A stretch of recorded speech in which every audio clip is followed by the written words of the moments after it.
presentation. The presentation name is itself Decoding Diabetic Retinopathy. So it is basically, it was my subject of post-graduation, and when we, during our post-graduation, we have searched diabetic retinopathy in all the texts which is available at our Kothar Institute, but we could not find anything similar to diabetic retinopathy. So we have to actually find out how diabetic retinopathy occurs and how it treats. So now let us discuss on diabetic retinopathy.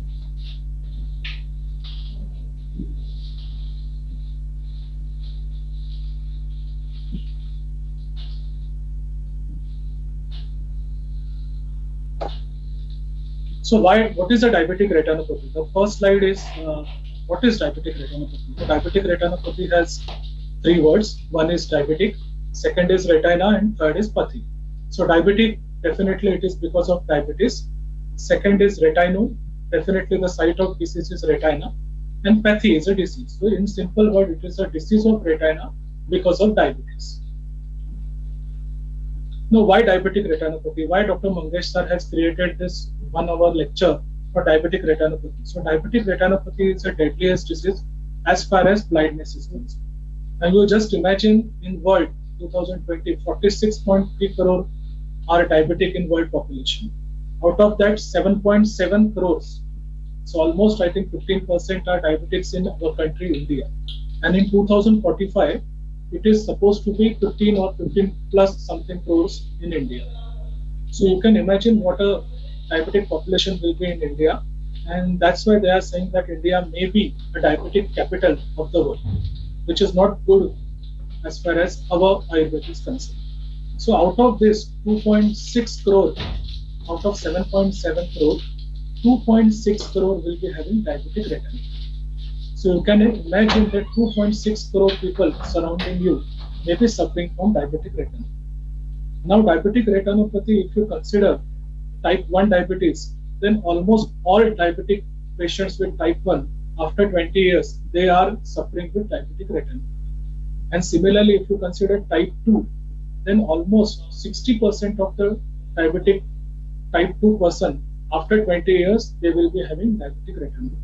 So you can imagine that this is a widespread disease, and unfortunately it is related with blindness. So if you consider young people, young blind people, then almost 80 to 86% people are blind because of diabetic retinopathy. In older person, the rate goes to 60% because of several other issues like cataract and everything. So that's why it is almost 60%. So you can just imagine that almost in a younger generation, India is a younger country, and in younger blind people, there is almost 80 to 90% people are blind because of diabetic retinopathy. Now we will go to the structural part of the retina. You can see that there is a sclera and everything, so that I think we will ignore. So our area of concern is only retina. So this is the retina, what you can see here, and in the retina, this is an optic nerve. Nerves from all over the retina, they concentrate into this area, and from this area they pass it to brain. And then this is a fovea, and fovea surrounding 5 mm is a macula. So this is what you can see diabetes. You can see a normal retina in the fundoscope. For fundoscope, you can see this is a optic disc. So this is the left side, so we are seeing the left eye. And this is a venous structure, which is a dark red color. This is an arterial structure, which is a light red in color. Then all over the retina, whatever may be the nervous structure is there, so that is concentrated in the optic nerve. And this goes to the brain. This is called as fovea, and surrounding this fovea, the circle which is there around 5 mm of diameter, this is called as macula, which is the main area required for the sight, which is the main area where we can, because of which we can see. Now we will go with the stages of diabetic retinopathy. Now diabetic retinopathy is, as I said, it's a diabetic because of diabetes and damage to retina. So that's why it is called as a diabetic. Now this is a mild non-proliferative type. There are basically two diabetic retinopathy. One is a proliferative diabetic retinopathy and another is a non-proliferative retinopathy. Non-proliferative means there is no proliferation in the vessels, so that's why it is called as a non-proliferative. And proliferation in the vessels, that is called as proliferative. So we will come to know what are the stages of diabetic retinopathy. Mild non-proliferative diabetic retinopathy. This is basically, you can see here a circle is marked.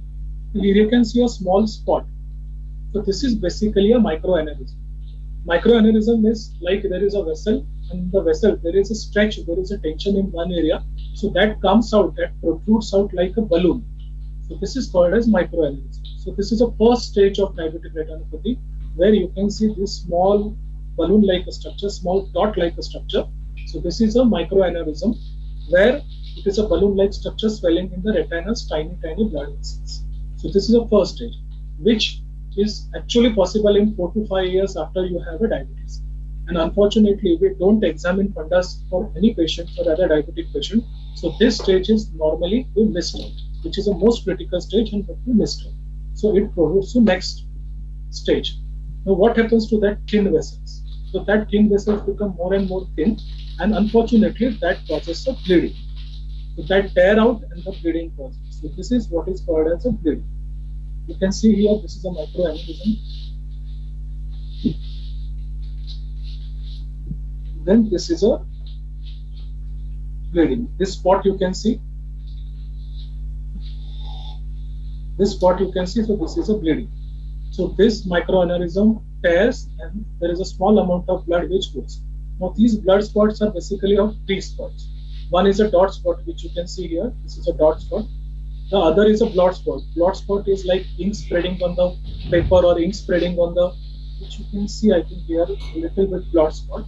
So this is a blot spot where ink spreads on the paper or ink spreads on the surface and then it gets blot. So this is a blot spot.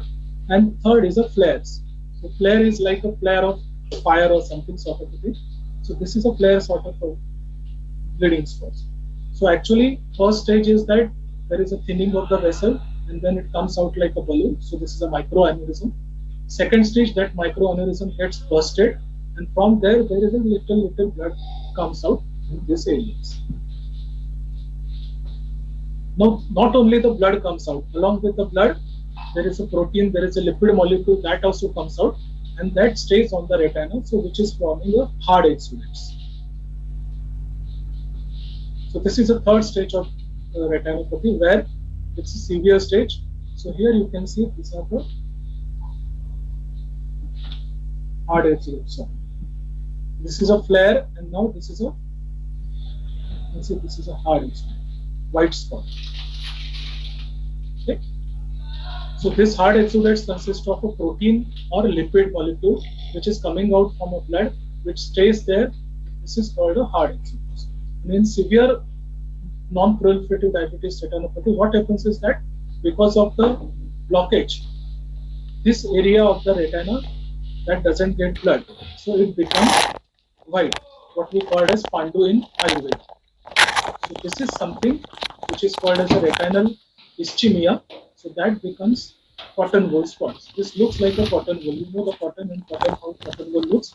So this is basically a cotton wool spots where the retinal ischemia takes place. So there is a criteria of severe NPDR. If there is a hemorrhage in the 4 quadrants, all 4 quadrants should have a little hemorrhage here and here. Here there is a hemorrhage. So all 4 quadrants should have a hemorrhage.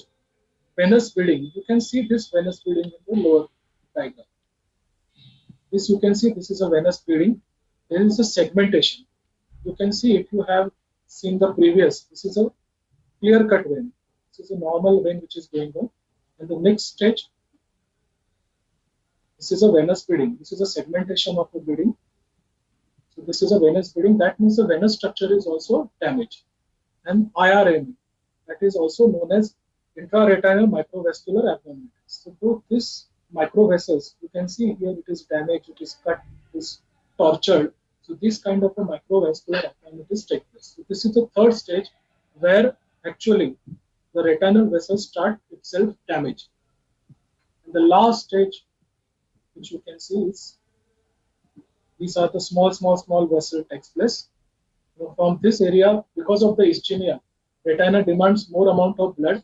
So to fulfill this blood, there is a small new vessels are coming out. So this is called as a proliferation of the vessels.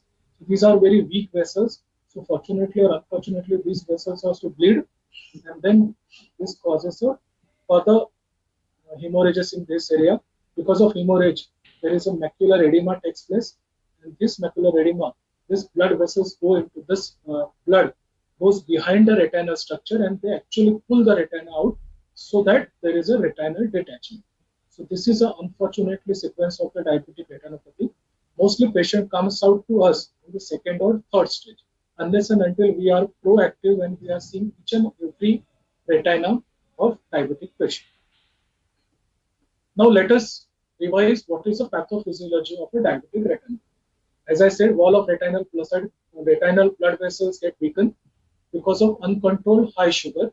There is a polyol gateway, this is aldose reductase. There are several other postulates they have said, but we will just concentrate on the wall of retinal blood vessel weaken. Because of that, retinal vessels get blocked. So this is causing a microaneurysm. This is the first stage, what we have discussed. Second stage, these weak vessels leak blood fluid into protein, which is called as a hemorrhagic spots or hard exudates. Now, because of these vessels, there is no blood to the corneal or retinal layer, so that's why it gets ischemic, causing cotton wool spots. This, because of the ischemia, retina demands more and more blood. Because of that, new small weak vessels develop. This is related to venous bleeding and further bleeding to the retina. And these new vessels also further bleed, and that is causing macular edema or retinal detachment. Once there is a severe macular edema or retinal detachment, which leads to the complete blindness. Now, in short, I have given this pathophysiology of a diabetic retinopathy. I hope everyone understands. Now, treatment of retinopathy. Now, treatment of retinopathy, I am not going into the details of what allopathic people or what modern medicine does. They do laser surgery, and then there are many other aspects they do. There are many other medicines also they have. But now we will restrict ourselves to only Ayurveda. So what is diabetic retinopathy? What we have seen the pathophysiology. Now, how to treat diabetic retinopathy? What we can do, there are two options for available in our practice. I'm not going too much into theory because I am a pure practitioner. So I will go as what we can do in a practice. You all are scholars, so you can always refer Charak Sushruta, but anytime and then you will get the details there. So we will not go into more into theoretic part, and we will concentrate more into the practical aspects of retinopathy. So what we can do, as we are doing in several other diseases, we call prameha as diabetic mellitus, and we treat whatever there is in prameha, we treat in diabetes. We consider Rajayaksma as a TB, and we use the same thing. We use Pandu as an anemia, and then we treat the similar. So similarly, it is very close to Timir. So whatever is in Timir, we will copy and we can do the treatment. That is a one way of treating the disease, which is not actually Ayurvedic, but we can treat it in a similar way. The other way, which is more Ayurvedic pathophysiology, is basics on pathophysiology. We can correlate with our Dosha Dhatu Mala Siddhanta, and then we can treat accordingly. So we will see in the both way how we can do it. So as I said, we can consider it as a Timir or whatever may be other textual reference. So first is a Timir. So in Timir, we all know that Tritiya and Chaturtha Patal, that is for darkness or dampness in the voice and in the eyes and blindness. So Timir is one disease which has a very close similarity with diabetic retinopathy. Second in Sushruta, Sushruta is called Pratishay as a Upadrava of Prameha. So in Pratishay also there is a blood which and there is a complication which has been mentioned. Then Charak in Pandu, it is called as Hatendriya Lakshan. So Indriya Hatha, that means Indriya Nash, that is one of the symptom which is called in Pandu. So here also there is a Chakshundriya Nash, so that we can correlate with Pandu. Pita Vidmutra Netrata is called as a complication of Pittacha Prameha in Sushruta. So you can see the color of retina changes into ischemic, so that you can correlate with Pittacha Prameha. In Sushruta Samhita, there is one Anjan which is called as Tuvarak Anjan. So that can be related with Timir and again diabetic retinopathy. And last, our common answer to all these kind of things is Anukta Vyadhi. Vikaranam Jivyo Kushalo Kadachana. So that shlok we always by heart, and we whenever there is a problem we throw that shlok. Similarly, we have thrown this shlok in COVID. So this time also we can use this shloka that you don't require any name for any Vyadhi. You can just treat similar. But then in the back of the mind, we all know that we should have some pathophysiology correlation with Ayurvedic concept. Then only we can treat diabetic retinopathy successfully. So management approach, what should be the management approach of diabetic retinopathy? Now we have discussed two ways, as I said. Now this is the second way where we know the pathophysiology of diabetic retinopathy, and then we can treat accordingly stage-wise diabetic retinopathy.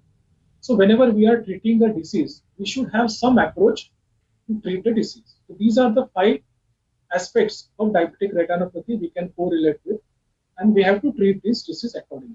To treat bahudravata of kapha, to treat dhatu shaitya and abadhata of meda, to prevent dhatu ksharan, to strengthen the strotas, and to rebuild the lost dhatus, especially in the retina, the site. So these are the 5 basic modalities of management, and how we can arrive to these modalities that we will see further. So pathophysiology of understanding what we have learned till now. So let's correlate with the Ayurvedic pathophysiology.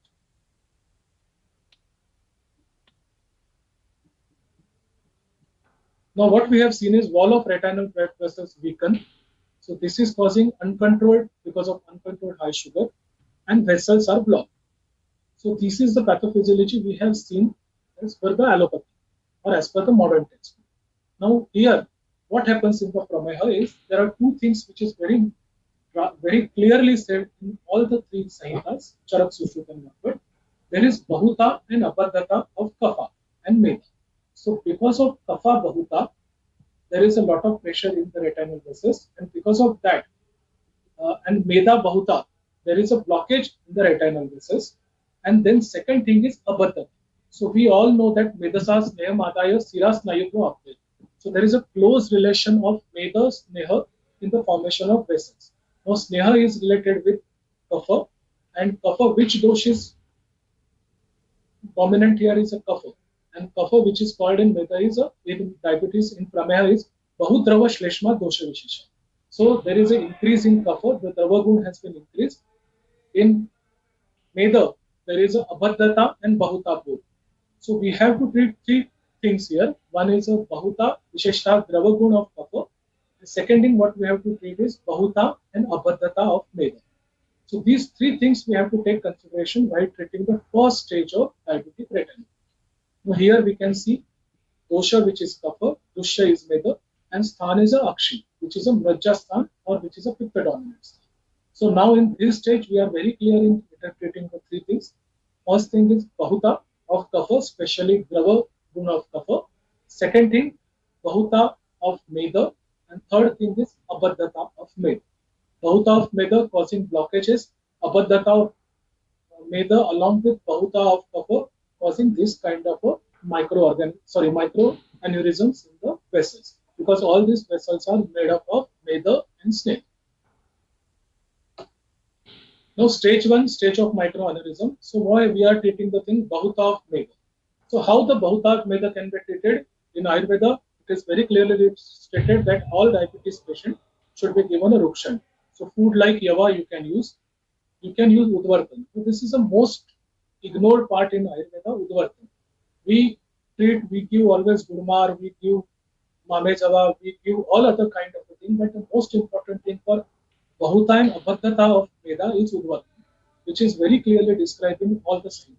So Udvartan, I think we should use in our practice, and let's see what are the changes we can get in a diabetes patient. Udvartan we are using with the Kulathadi Churna. Udvartan you can use a simple Tripla Churna, or you can use a simple Masur or something, Masur powder, and that you can use in a Udvartan.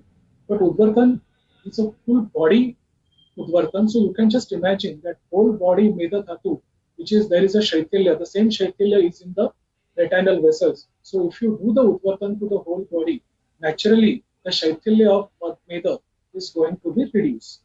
The most important third thing is Sutoshotan. So Sutoshotan can be only done in which this is Stula and Stula Pramehi and Balvani. So in those Stula and Balvan Pramehi, we can do Vaman and Virechan. Of course, this has to be done very taking utmost care of especially Vaman and Virechan. Virechan you can use Arakvad or similar Mrudu Virecha Dravya. So this is basically you can treat the Bahuta of Meda. Similarly, Abadhata of Meda. So Abadhata of Meda, you can use Medogna Dravya like Surasati Gand. The two things which is very clearly mentioned in Charak Samhita or Sushruta Samhita or Vakpat also, that Vyayam and Udvartan. Vyayam is very clearly mentioned as one of the best modalities of treating because there is a Abadhata of Meda. And Abadhata you have to make into Baddhata, make into Sthira Guna. So we all know that Vyayam is Thairya Karanam Sreshta. So you have to use Vyayam as a best modality for this. So you have to use Vyayam as a best modality to treat the first stage of microaneurysm, that is Abadhata of Meda. Second stage, second thing which I have already discussed, Udvartanam. So Udvartanam is something which we don't use in our practice very often. I think we should all start using Udvartan in our practice and let us see if there is any effect on the your blood sugar or maybe a diabetic first stage. Second is Bahudravata of Kapha. So for treating Bahudravata of Kapha, we need Vriksha. For that, we need Tikta, Katu and Kashaya Ras, specifically Kashaya Anuras Dravya, Ushna Dravya. So these are all Dravyas which is specifically mentioned in Charak Samhita as a Surasadi Gana and Nyagrodati. So you can give Surasadi Gana if it is a Vata dominant, if you feel you can give Tail. If you feel that it is a Pitta dominant, you can give Ghruta. So Surasati Gana Dravya you can give as a decoction if the patient is too much of Kapha. So that way you can treat or you can check Bahudravata of Kapha. And Sthanik Chikitsa, we all know if there is a lot of cough, you can give Nasya Anutel. If there is a lot of cough, you can give Tarpan by means of Triphala. So this is the first stage of microaneurysm if you start treating from the same stage. Now, unfortunately, people with microaneurysm, they don't come to us. People only come when there is a second or later last third stage, when there is a proliferative of severe non-proliferative diabetic retinopathy. So what we have to do is that if we are treating diabetes patient, right from day one or maybe any diabetes patient we are treating, we should start utilizing any of these treatment in our therapy.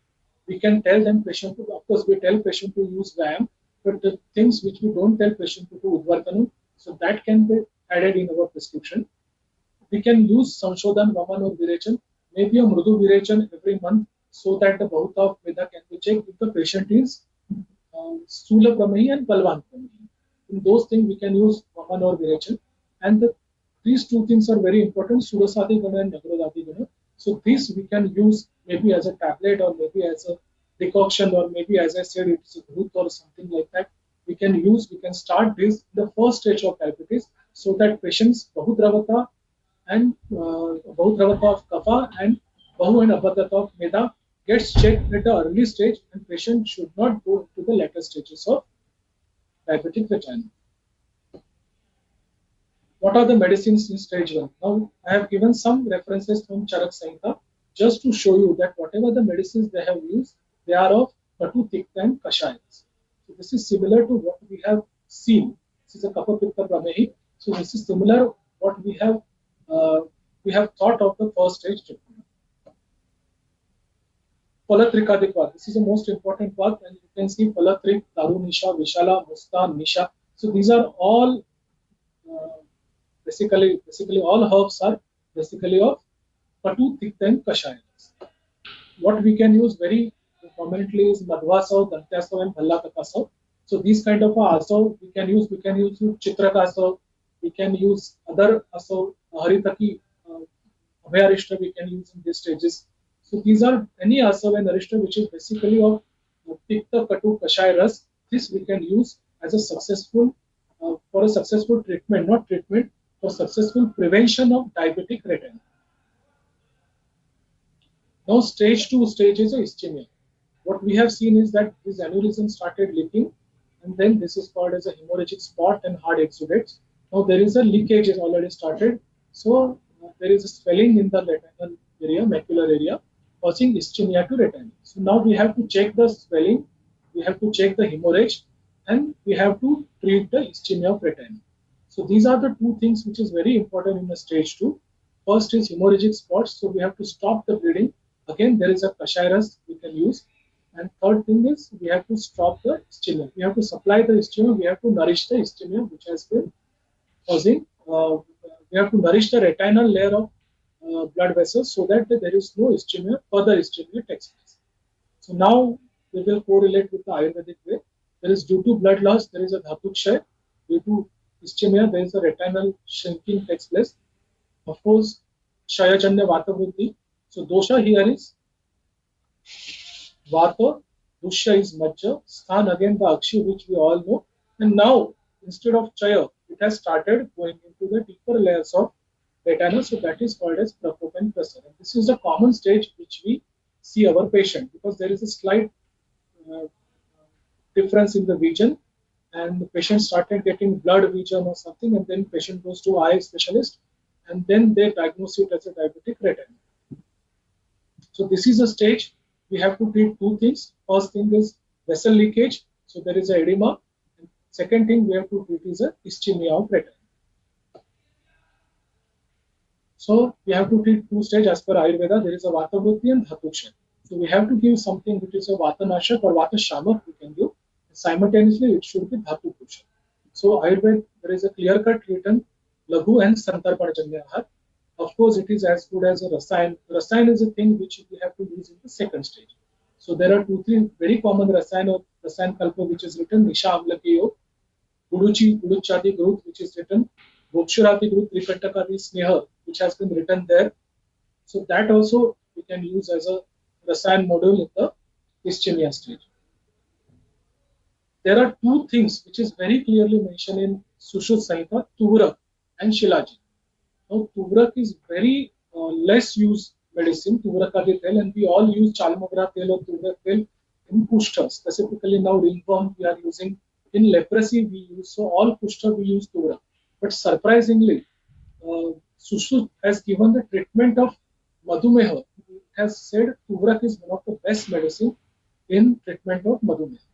So Tuvrak and Shilajit, these are the two things which are very commonly, which should be used in these stages of ischemia. Why which should be used? Let us see. Tuvrak, you can see Meha and Vranashoka. So this is a classical combination of Meha and Vranashoka. We have seen that retinal, there is a retinal leakage of blood vessels, and because of that there is a ischemia. So in Tuvrak, these two things are very commonly written. So that's why I think we should use Tuvrak in these stages of retinopathy. Mahavirya Tuvraka, Kushta Meha Apahapara. So he has very clearly said Kushta and Meha. These two diseases where there is a lot of clay inside your body. So this Mahavirya Turak that we can be used in these stages. Second medicine which has been recommended by Acharya Sushruti is Shilajit. In Shilajit it is very clearly written Meha Shlipadankaram. So this is the best for Meha. And last line is I think which is a Sushrut, which is most practical person, where he has not written a single word which is not practical. When he has written Na so asti roga ya fi nihanti Shilajit, there is not a single drug is there which is not treated by Shilajit. So in Shilajatu, if you want to treat Meha, of course, what we can use, we can give it a bhavna of Kashayras. So we can give a Salasaradi Karn bhavna, or we can give Navrodadi Kashay. So we can prepare a Shilajit in similar way. Or if you don't want to use Shilajit, if you don't have Shilajit, then you can use Chandra Prabhavati or any other medicine which contains Shilajit. And of course, with Kashayras or maybe with Katuras. This is the second stage is over. Now third stage, which is a very unfortunate stage of neovascularization. We have seen that there is a retinal ischemia which has already taken place. Retina is become white, so that's why it is a cotton wool like appearance. And in this stage, retina demands more blood. So naturally, it gives a signal to your hypothalamus that okay, I am shrinking. Please give me more blood. Please give me more blood. So what brain does is that brain starts formation of new vessels. Now these are the very small and weak vessels start developing, and because of that, there is a reverse pressure on the veins, and veins get tortured, and which is very similar to Dhatu Kshay. Dosh, again, there is a Vata Vruddhi because there is a new vascularization taking place. Now there is a Meda and Macha which is completely damaged. Sthan is same, Akshi, and now it has started Sthan Sarshay. It has gone very deep into your retinal tissues and started neovascularization. Next stage, which is also similar, new vessels further bleed. They causes macular edema. Macular edema, because of bleeding, that bleeding goes behind the retina and that pull the retina, and that is called retinal detachment. So there is a complete destruction of dhatu.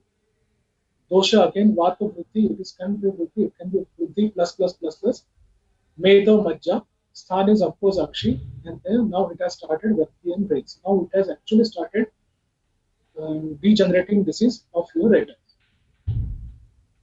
So what is the basic Ayurvedic principle in this? Dhatu Kshaya, complete Dhatu Kshaya, complete Vatavati. So we need something which is really Balya and Rasayan to the deeper Dhatus, to Asti Majja. So these are the four things which has been described in any text whenever there is a damage in the deeper Dhatu. Say for Raja Yakshma, say for Pandu, say for anywhere where there is a damage of deeper Dhatus, we use these four things, Suvarna Rajat, those Abhadar, Raupya and Shilaji. So these are the four things which we use whenever there is a deeper dhatu kshay to rejuvenate these. And how we can use? So these are the four, which is very commonly 4 or 5 kalpas, which is very commonly used: Vasant Kusmakar, Suvarna Malini Vasant, Yogaraj, Mahalakshmi Vilas, and Saptamrut Law. Saptamrut Law is a netra, so which can be used in the second stage also. Vasant Kusmakar. Vasant Kusmakar is a very beautiful combination, and the name itself suggests Vasant Kusmakar. So Vasant, that means spring. So in spring, after autumn, there is a loss of leaf, there is loss of flowers, there is nothing. The trees are completely barren in the autumn. This is, and now after autumn, then the spring comes. There is all over the leaves are there, the flowers come back. So similarly, the disease where everything has gone down, there is complete kshaya of dhatu. The medicine which can bring again the vigor and virality to the body, that is called as Vasant Kusmakar. We will go in depth of Vasant Kusmakar, why it is the best choice of medicine in these stages. Suvarna Malini Vasant is, we all know that this is the best medicine for Kshaya. Similar pathophysiology, but of course in a different stage, different place. But here also there is a complete Kshaya of the Majja Dhatu, Asti Dhatu. So in these cases, Majja Dhatu and Medha Dhatu, so in these cases, Suvarna Malini Vasant can be also used. Yogaraj, which is mentioned as a, not Yogaraj Gugu or something, but Yogaraj is a very good, similar to Suvarna Malini Vasant formulation, which is mentioned in Pandu. So you can go through it. It also contains Suvarna, Raupya, Abrak, Loha, all these tonics. Mahalakshmi Vilas. This is a very beautiful medicine which we are using in now post-COVID cases, similarly to Vasant Kusmakar. So Mahalakshmi Vilas is a medicine where there is a loss of blood supply because of weakness in the heart or weakness in the blood vessels. Mahalakshmi Vilas plays a very beautiful role. So similarly, we can use Mahalakshmi Vilas in certain cases. There is a slight difference when to use. Vasant Kusmakar basically it works on the nerves and it works on the blood vessels. So there is a retinal detachment, retinal ischemia. So it is a combination of nerves and blood vessels. So Vasant Kusmakar is the best medicine in diabetic retinopathy, stage 2 and 3. Suvarna Malini Vasant we can use in the second stage itself, where it has not completely kshaya, but it has started degeneration. Yogaraj also similarly we can use in the same stage.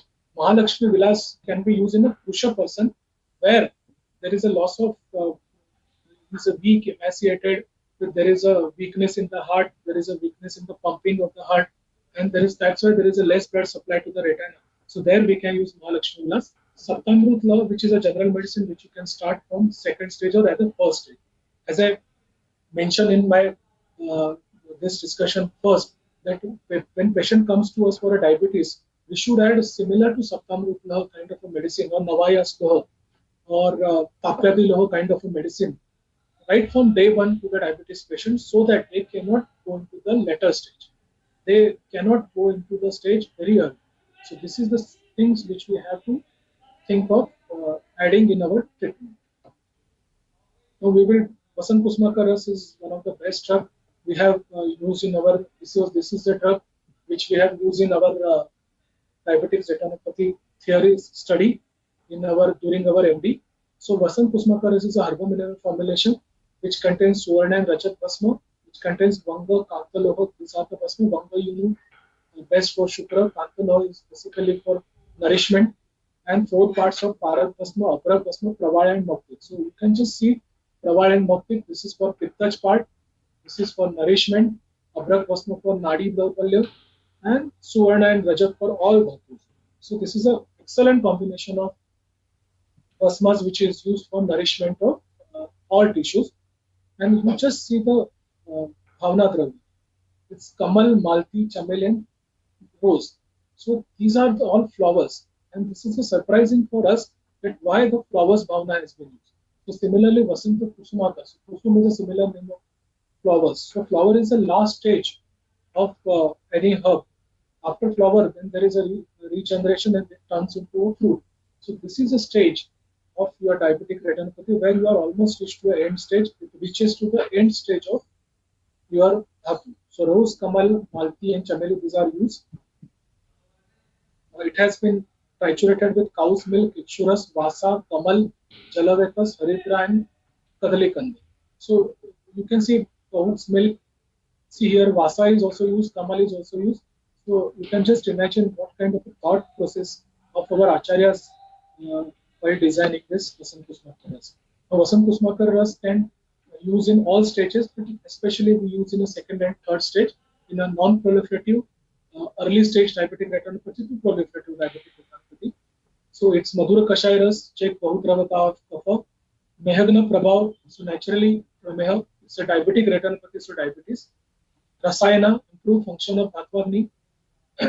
Balya, it's a Balya, so Dhatu Shaikil and Dhatu Abhagata, that both can be checked. Rakta Pitta, because of Vasa, Kamal and everything, so regulates Raktastrava and Chakshush. So that's why it helps in improving the vision. So we have done a clinical study on PKR, and to our surprise also, there are reversible changes in the retina. Now, when we have done this study with a ophthalmologist who is a number one ophthalmologist, and it has been done as a double-blind study, where we also don't know the person who was taking the medicine, they also don't know. The ophthalmologist was also not aware of which person is getting the placebo treatment and which person is getting the Vasant Kusmakar Ras. And when we done the final analysis, the ophthalmologist was also surprised to see the changes, whatever took place in the retina, as per their thinking, it cannot be reversed. But we could see that the changes are reversed, and which he has reported also in the thesis. The deterioration of progression condition are found to Vasant Kusmakar. It can stop the deterioration. The VGF factor which is there, this is one of the drug which has been studied very deeply, and it can prove that VGF factor can be dealt with Vasant Kusmakar. Now we have completed the Vasant Kusmakar, we have completed the diabetic retinopathy. I again said that these are the 3 stages of diabetic retinopathy, and we have studied each and every stage. I have shared my experience of each and every stages treating with diabetic retinopathy. Now you have done all the Madhu Manthan. So while studying the diabetic retinopathy, we have certain questions in our mind. So I would like to share my questions with all of you. Let us discuss, all of us, what may be the answers. So these are some questions why there is no mention of retinopathy. Now retinopathy, as we have all seen, it can cause a blindness. It has a very high rate of blindness. So in Charak Sushruta time also there may be a blindness, similar blindness must have taken place. If he has mentioned Prameha, then why he has not mentioned retinopathy? So this is the answer. This is the answer we all are searching. Prameha is equal to diabetes. Now there is a lot of argument that Prameha is equal to diabetes or Madhumeha is equal to diabetes. If Prameha is equal to diabetes, then the symptom of classical diabetes, polypepsia, weight loss or weight, these all symptoms, why they have not mentioned in Prameha. Charak, Sushruta or backward, if we search, then we cannot find as polypepsia or weight loss, these kind of symptoms in Prameha. Some other people say diabetes is like Madhumeha because there is a sugar in the everywhere. So as per Ayurveda, Madhumeha is a last stage. And so after Madhumeha, there is a full stop. There is an end. There is nothing. Pujo Visthams has taken place. And the patient is almost, Madhumeha is asadhya. But in practice, we see diabetes patient can live up to 30-40 years without any problems, without any much complication. So if it is a Madhumeha, then it should have ended in 1 or 2 or 3 years. So diabetes is the only disease probably that there is no separate rupa is mentioned. In all disease you can see purva roop, roop, then samanya lakshan, vishesh lakshan. But diabetes is a disease where there is only one symptom is mentioned, prabhuta avilam mukhi. So there is no mention in the, like I said, polypepsia, polydipsia, loss of weight, or other things, which is all mentioned in the Purva Roop, but which is not mentioned in the Roop. Why it is? Why classical signs and symptoms, as I just said, there is no match with except the sweet urine, which is doesn't match with Prameha or Madhumeha. Now, if we see the Prameha, uh, it is basically related with the urinary system. So urinary system, Kapha Prameha, there is a lot of urine which is passing. There is a when it turns to pitta, then there is a next involvement of dhatu, which is blood, and then the last stage of Vatash Prameha, there is a Vasa Majja Hasti, so Madhumeha, so Oj Madhumeha. So it is a progression of disease, which we can see in the Prameha classical description of Charak Samhita. So is Prameha related with nephropathy, or is nephropathy is one of the part of Prameha which is described in the Charak Samhita? So we all know that nephropathy, neuropathy, and retinopathy, these are all three microangiopathies. Microangial level, there is a damage of the microangiopathy, and so that's why microvessel level there is a damage. And if it is a damage takes place in kidney, this is a nephropathy. If the same damage takes place in nerves, it is a neuropathy. And the same damage takes place in the eyes, it is called as a retina. So can we take inference of whatever written in Prameha for nephropathy? Can we treat similarly neuropathy? Can we treat similarly retinopathy? So we have discussed retinopathy similar to Prameha. In Kafach Prameha, there is a lots of, we can see all the symptoms where there is a lot of Bahuta and Bahuta of Kapha. Similarly, in the retina, there is Bahuta of Kapha and Abaddhata of Meda. Next stage, there is a bleeding. Similarly, in retina, there is a bleeding. And the last stage of Vatash Prameha, there is a Dhatuksha. Similarly, what we can see in the retina also. So can we have the correlation with Prameha? Whatever happened in Prameha in retina, whatever happened in Prameha in kidney, can same thing maybe happen in retina? So can we take the correlation of Vatash Prameha, Pittash Prameha, and Kapash Prameha similar to retinopathy? Can we treat it as a microangiopathy? And can same principles of microangiopathy can be put into the retina to treat the retinal vessels? So this is all I want to discuss. I want to put forward of you that though there is no mention of retinopathy separately, but Charak has given a very clear-cut guidelines to treat the microangiopathy in Prameha. So we can follow the same things in Prameha and whatever mentioned in Prameha and treat retinopathy. I think I will finish my lecture. It's 4 o'clock, so I can finish my lecture of treating modalities with diabetic retinopathy. If you have any question, please, I'll be happy to answer. Thank you very much, Dr. Prasad Vaidya sir, for sharing your knowledge on diabetic retinopathy. It will be definitely